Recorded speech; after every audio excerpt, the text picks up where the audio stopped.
हादसे से जुड़े हुए क्या कुछ सवाल हैं वो भी आपको बताते हैं। तो देखिए, एक बड़ा हादसा हुआ है हरदा में और सवाल है कि बस्ती के पास पटाखों की फैक्ट्री की आखिर अनुमति क्यों दी गई थी। जब वहां पर बस्ती थी तो ऐसे में पटाखों की फैक्ट्री की अनुमति क्यों दी गई, एक बड़ा सवाल खड़ा होता है। इसके साथ ही दूसरा बड़ा सवाल ये कि ब्लैक लिस्ट होने के बाद भी आखिर फैक्ट्री चल कैसे रही थी, क्योंकि 1000 से ज्यादा मजदूर जब यहाँ पर काम करते थे और प्रशासन की तरफ से निगरानी की क्या व्यवस्था थी। ब्लैक लिस्ट तो कर दिया गया था, लेकिन फैक्ट्री में काम करने वाले मजदूर क्या प्रशिक्षित थे, क्या उन्हें ट्रेनिंग दी गई थी और क्या फैक्ट्री में अग्निशमन की कोई भी व्यवस्था नहीं थी।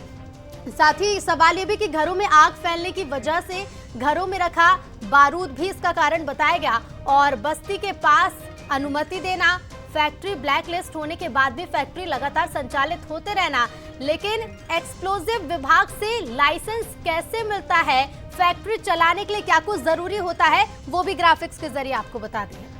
तो बिल्कुल यहाँ पर जिस तरह से घरों में आग फैलाने की वजह घरों में रखा हुआ बारूद भी माना जा रहा था, जिस वजह से ये पूरा बड़ा हादसा हुआ। फैक्ट्रियों को केंद्र सरकार के ये एक्सक्लूसिव तस्वीरें भी आपको दिखा रहे हैं, जहां पर केंद्र के साथ बाकी विभागों से भी एनओसी सेफ्टी नियम पूरे होने पर भी यहाँ पर जो लाइसेंस है वो जारी किए जाते हैं और पटाखे बनाने का लाइसेंस के लिए 1 एकड़ जमीन भी होनी चाहिए। तो यहाँ पर इस जमीन के आसपास कोई भी रिहायशी इलाका नहीं होनी चाहिए, ये जानकारी आपको बता रहे हैं। पटाखा फैक्ट्री के आगे या पीछे यहाँ पर 100 मीटर नहीं होनी चाहिए। तो फैक्ट्री के फोरमैन के पास ये सब आपको ग्राफिक्स के जरिए यहाँ पर समझाने का प्रयास कर रहे हैं। देखिए, एक्सप्लोजिव विभाग जो लाइसेंस देता है किसी भी फैक्ट्री को संचालित करने के लिए, क्या कुछ उसके मापदंड होते हैं और कैसे लाइसेंस मिलता है, ये जानकारी आप ग्राफिक्स के जरिए लीजिए। और इसके साथ ही ये भी समझिए कि ये जो पैमाने हैं, ये पैमाने इस फैक्ट्री में पूरे नहीं होंगे तभी इतना बड़ा हादसा हुआ है, क्योंकि ब्लैकलिस्ट इस फैक्ट्री को कर दिया गया था, लेकिन उसके बावजूद भी ये फैक्ट्री संचालित हो रही थी।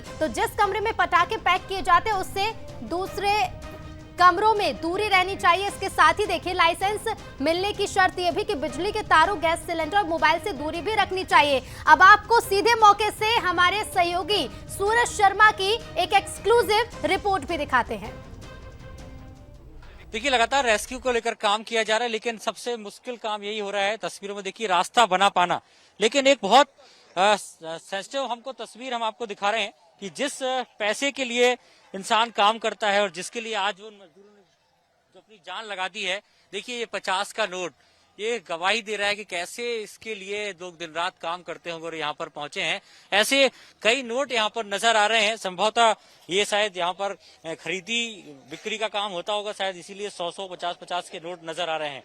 यही वो पैसा है जिसके लिए मजदूर काम करता है अपने घर परिवार को पालने के लिए। एक रोटी की तस्वीर हमने दिखाई आपको, टिफिन की तस्वीर, और ये अब वो जले और कटे फटे आपको नोट नजर आ रहे हैं जिनके लिए कई लोगों ने अपनी जान की बाजी लगा दी। देखिए स्थिति किस तरीके से है कि शायद अब इनके इसका मालिक भी नहीं होगा जिसके पास ये नोट होंगे। जी तमाम जो नोट हैं जले हुए नजर आ रहे हैं और ऐसी हो सकता है अभी जब मलबे में लोग निकलेंगे तो और भी कई तस्वीर यहाँ पर नजर आएगी। कई पुलिसकर्मी चूंकि यहाँ पर हैं तैनात ड्यूटी पर, ताकि लोग यहाँ पर ना आए, क्योंकि बहुत रिस्की है।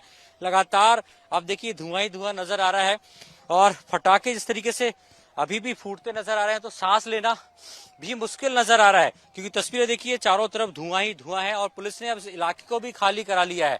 अभी भी नजारा वही है। ये देखिए कोई अपनी छोटी सी बाइक लेकर यहाँ पर पहुंचा होगा और अब वो किस तरीके से सिर्फ ढांचा लोहे का नजर आ रहा है। आप देखिए ना टायर बचे हुए, ना बाकी सारी चीजें बची हैं।